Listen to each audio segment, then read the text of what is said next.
Gimana Bakti? Apa yang mau kamu tanyakan? Tadi kami nih sempat bahas ini Pak Daud, yang rekening yang diblokir itu Pak Daud. Ada beberapa 3 bulan gak aktif, rekeningnya diblokir gitu Pak Daud. Pak Daud ada Hmm, kasih pandangan tentang itu Pak Daud? no comment, nggak ada komentar. Gak ada komentar tentang. Nah, nanti malah kita ngomong kan itu bukan urusan ranah kita. Hmm. Ini ada pertanyaan di chat Pak Daud. Trading forex atau gold berkenan nggak di hadapan Tuhan kalau dijadikan penghasilan? Trading forex katanya Pak Daud. Apakah berkenan? Aku nggak tahu itu, Bakti, bukan bidangnya itu. Bukan bidang Pak Daud, Bapak Ibu. Mungkin ada yang mau bertanya lagi sama Pak Daud, ketik di chat Bapak Ibu ya. Hmm. Ini Pak Daud udah mau 17-an Pak Daud. Ada pengalaman nggak Pak Daud waktu dulu Pak Daud jadi pengawal Pak Daud mengamankan istana mau 17-an gitu Pak Daud? Ada Kalau saya cerita-cerita? kalau saya itu santai-santai aja. Paling pun nunggu petunjuk, perintah, jalan gitu aja. Kalau Hmm. saya kan bukan yang militer, kalau saya kan sipil.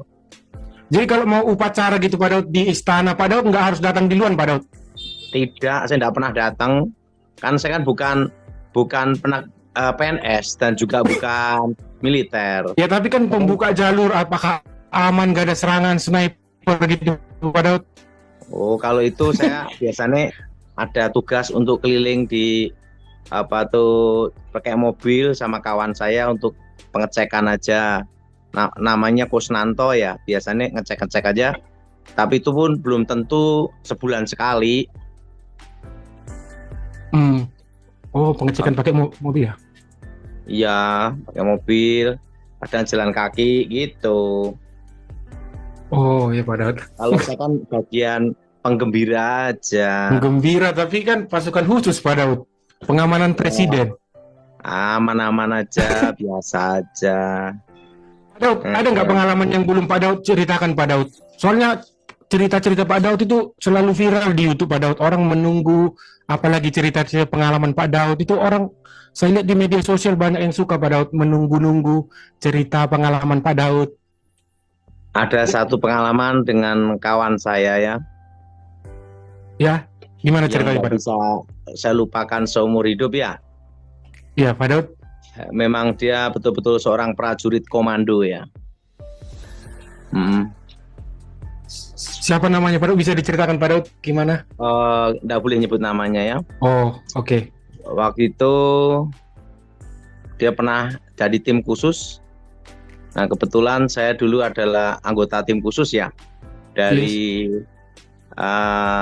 tim Elang ya, Elang 55 Pramono Edi Wibowo. Nah, waktu itu saya ditugasin bersama-sama kolonel ini. Waktu itu dia dan grup ya, dari pasukan elit. Yes. Ada satu pelajaran yang saya terima dari dia, satu hal.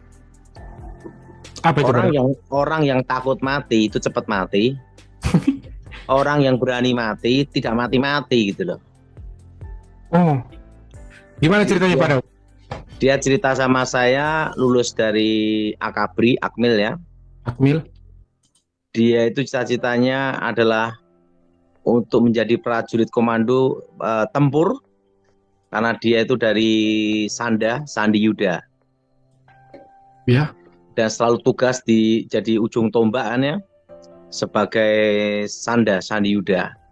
Dan dia itu dalam cita-cita hidupnya yaitu apa? Mati dalam pertempuran.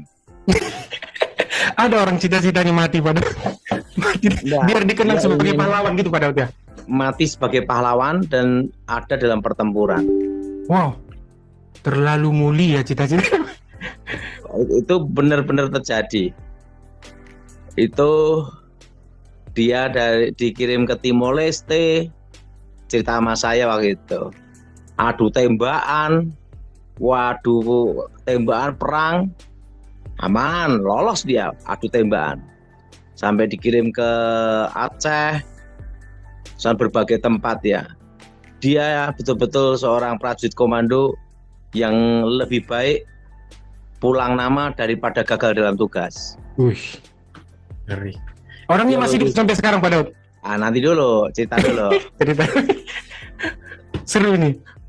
Setelah itu saya juga pernah bersama-sama dia dalam tugas ya, orangnya kecil gitu.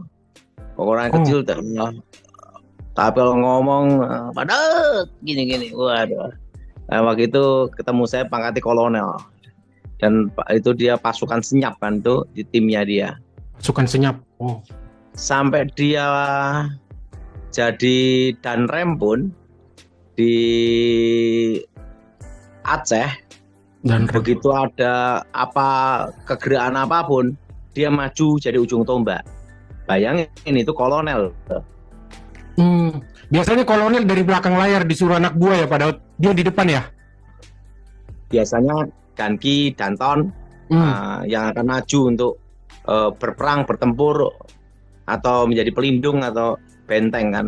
Ini enggak. Dia paling depan. Dia maju ke depan. Aku sampai menggapai cita-citanya Pak Daud. Wah, yaitu apa? Dia yang jadi pahlawan, mati dalam pertempuran.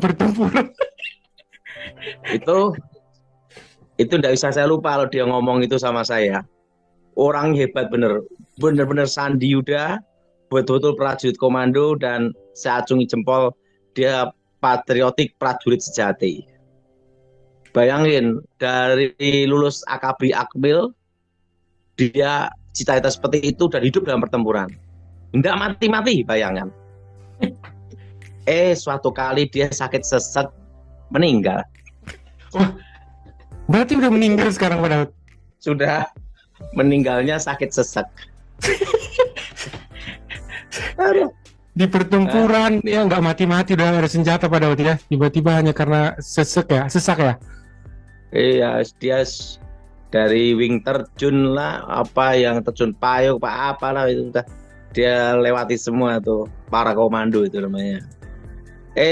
Suatu kali saya waktu di Cikias ngobrol-ngobrol, wah kawan kita ini sakti sekali itu katanya. Waktu itu kalau tidak salah dia kolonel naik bintang 1 apa ya. Lupa saya.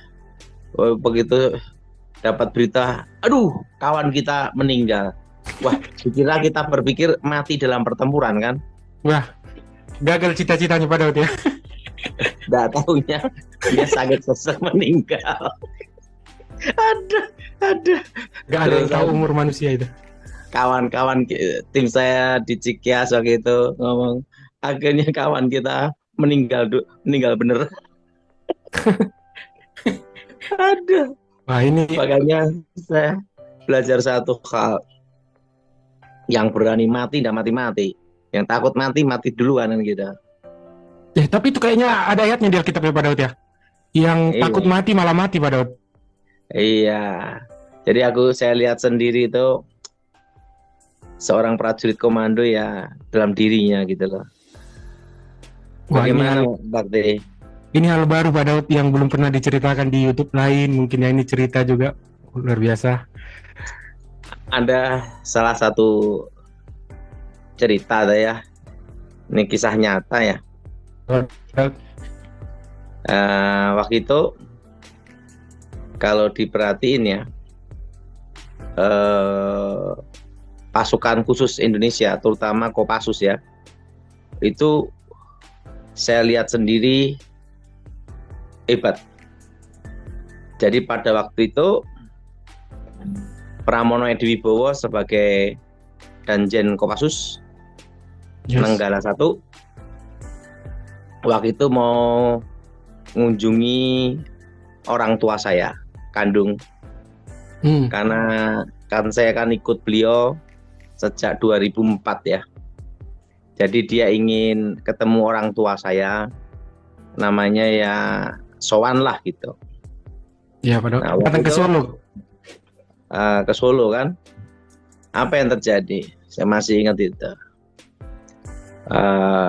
Dari komando memberitahu Danjen Kopassus akan ada di rumah saya gitu. Oke. Dan posisi harus pengamanan tertutup gitu. Pengamanan apa? Tertutup. Waktu itu saya masih ingat, langsung dari Dan Group sambil ketawa-ketawa, tersenyum. Ini mana Pak Daud? Gini, janjian mau ke tempat ini ya? Iya, siap. Gitu. Itu 2009 atau 2000 berapa ya? Saya agak lupa ya waktu itu. Nah, dan waktu itu satu jalan itu ya, kelihatan sepi. Ada orang lewat naik motor, biasa aja, tetangga gitu ya. Nah, setelah itu Edi Wibowo, Danjen Kopassus ke rumah saya. Posisinya rumah saya dan sekitar jalan itu semua sepi. Oh, tertutup ya pengamanannya? Nggak kelihatan. Nggak kelihatan. Udah tahu? Setelah itu Edi Wibowo ngomong-ngomong sama orang tua saya, papa mama saya, ketawa-ketawa. Terusan Pak Daud tugas khusus, dan di bawah komando dia ngomong-ngomong banyak 1 jam lebih. Setelah itu Edi Wibowo pulang. Begitu Edi pulang waktu itu pakai mobil Alphard, saya masih ingat itu. Langsung tiba-tiba dari komandannya tepuk tangan. Anak-anak, komando muncul. Waduh. Prajurit komando muncul. Wow, begitu ngomong prajurit komando muncul gitu. Waduh. Tiba-tiba datang semua Pak Daud. Tiba-tiba muncul. Datang tiba-tiba itu ya. Jalan kelihatan sepi itu. Di situ sekitarnya itu pasukan khusus, ada beberapa personil keluar dari pagar, keluar dari pohon, ada naik motor, senjata lengkap ya. Ngeri ya. Tapi saya lihat kamuflasenya dalam penyamaran tuh jago. Kenapa? Jalan itu seperti biasa aja. Nggak ada yang sadar ya Pak Daud? Kanan kiri itu pasukan khusus semua. Wow. Nah, setelah itu komandannya sambil ketawa. Gimana Pak Daud? Siap. Perintah Danjen Kopassus, Pak Daud harus saya temani untuk dalam tugas. Untuk saya diinstruksikan untuk mendampingi Pak Daud untuk dalam tugas. Nah, sejak itulah komandan ini sama saya satu tim itu hampir setiap hari itu dulu. Dekat ya, jadi dekat ya Pak Daud? Iya, karena perintah Danjen Kopassus. Satu hal yang saya perhatiin, yaitu pasukan khusus dalam pengamanan tertutup itu betul-betul hebat. Nggak kelihatan. Benar-benar senyap ya Pak Daud ya, pasukan senyap ya. Senyap ya. Nggak ada suara, nggak ada kelihatan apa-apa ya. Kan pernah kan suatu kali, karena Pak Pramono Edi Wibowo ini kan suka sekali yang namanya pengamanan tertutup, bukan yang terbuka. Saya masih ingat ya, kan saya kan dampingi beliau kan dari 2004 sampai beliau wafat ya. Jadi saya tahu persis karakter beliau itu orang yang rendah hati dan baik. Kalau pengamanan pasukan khusus itu tertutup tuh nggak kelihatan, Bakti. Tertutup nggak kelihatan? Iya, modelnya siksak gitu. Dan saling melindungi, dan saya masih ingat waktu jalan pun juga beda dengan orang biasa gitu loh. Itu pakaiannya mereka pakaian militer atau pakaian preman atau biasa aja Pak Daud? Tapi bawa senjata gitu ya? Oh, pakaiannya biasa aja.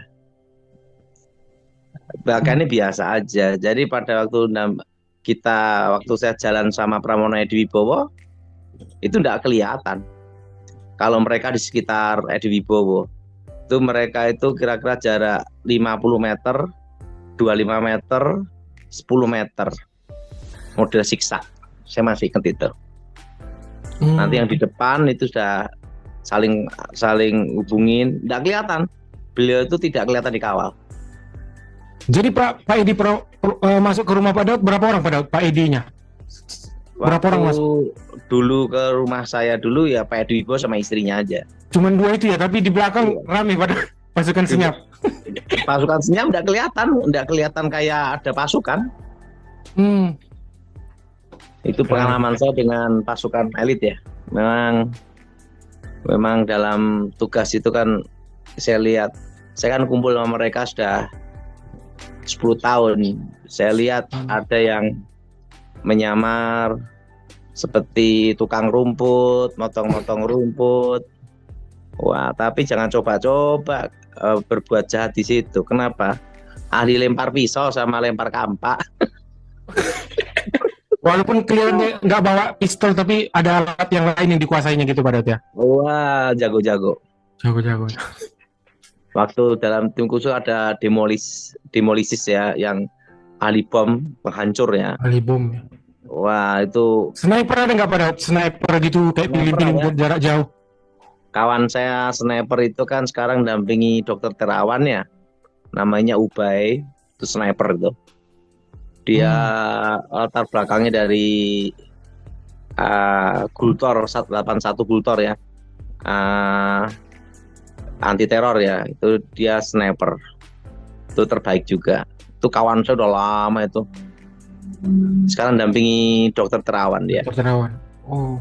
Nah, Dokter Terawan itu dulu juga yang screening saya juga. Oh, waktu mau jadi menteri ya Pak Daud? Bukan, pada waktu itu di dokter kepresidenan ya, dokter. Waktu itu Dokter Terawan sebelum untuk mengecek kesehatan Ibu Presiden, saya kan harus ditugasi untuk bagian screening. Bagian apa Bakti? Screening Pak Daud ya. Okay. Jadi harus nunggu ACC dari Pak Daud dulu baru dikonfirmasi diterima ya Pak Daud. Waktu itu saya ditugasin, dokumen itu dibawa ajudan. Setelah itu saya mempelajari tentang Dokter Terawan. Memang dia itu ahli di bidangnya. Jadi saya itu makanya sebelum dia menghadap Bapak Presiden, Ibu Presiden untuk check up lebih lanjut untuk Ibu Presiden, itu ada screening, mempelajari latar belakang, mempelajari semuanya, itu perlu waktu 1 minggu. 1 minggu ya. Dan setelah itu baru saya beritahu Edi Wibowo, izin Jenderal, aman sesuai bidangnya. Baru Dokter Terawan bisa menghadap, mengcheck up, untuk cek untuk lihat kesehatan Ibu Ani Yudhoyono. Waktu Pak Daud, saya jadi ada pertanyaan. Pak Daud waktu screeningnya, men-screening Dokter Terawan itu Pak Daud pakai pengalaman atau pengetahuan atau ada ilham dari Tuhan atau gimana Pak Daud? Pakai apa Pak Daud meyakinkan gitu?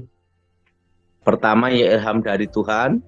Kedua ada dari tim khusus kan mempelajari semua data, ada semua. Oh, dari analisis data ya, udah ada datanya, tinggal Pak Daud ini ya Pak Daud? Iya, dan itu akhirnya diizinkan untuk ketemu Ibu Presiden.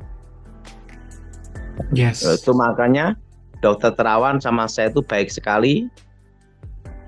Kalau saya check up untuk ngecek kesehatan saya atau apa sama Dokter Terawan itu, Pak Terawan langsung aku dewi sing ngecek Daud gitu. Wis. Padahal kalau yang lain agak susah jadwalnya Pak Daud ya. Itu banyak. Dan ya kedua, pasiennya Pak. Saya selalu dikasih gratis sama Dokter Terawan. Wis. Haleluya. Berkat anak Tuhan Pak. Katanya konco konco ya. Teman baik. Karena dulu kan yang ngecek saya waktu screening dulu. Waktu vaksin juga saya ingat Pak Daud dulu ya Pak Daud ya, waktu vaksin Nusantara ya, jadi Pak Daud juga dulu yang pertama ya, yang Pak Dokter Terawan ya. Ya Vaksin awal-awal dulu Nusantara ya. dulu Pak Daud. Berapa Awal-awal kali dulu lah ya. jadi sukarelawan saya. Jadi Sukarelawan. sukarelawan. Itu Pak Dokter Terawan sendiri yang minta ya Pak Daud. Kalau itu dokter, padahal gimana dokter, saya tidak akan vaksin apapun kecuali dari dokter Terawan, saya bilang gitu. Padahal tidak Wah. divaksin, tidak. Saya nunggu Pak Dokter Terawan yang vaksin. Loh kenapa Pak Daud? Karena kan saya sudah mempelajari RH, riwayat hidup Pak Terawan. Jadi saya lebih yakin dokter Indonesia sendiri bukan made in luar negeri, tapi made in anak bangsa. Made in anak bangsa ya. Dan yang kedua, saya lebih yakin dokter Terawan yang ngecek saya daripada orang lain. Makanya saya dokter Terawan sendiri yang langsung yang memvaksin saya, vaksin Nusantara itu. Karena apa? Dia kan tahu riwayat hidup saya bersama waktu tim khusus dulu. Itulah pengalaman hidup saya itu. Gimana Bakti? Wah luar biasa Pak Daud, ini banyak yang belum pernah diceritakan, jadi tambah ini Pak Daud. Yang di YouTube bisa menyaksikan nanti ya, ini belum pernah diceritakan Pak Daud. Jadi saya itu sama dokter Terawan tidak pernah check up atau kontrol tubuh ya, apa MRI juga lainnya.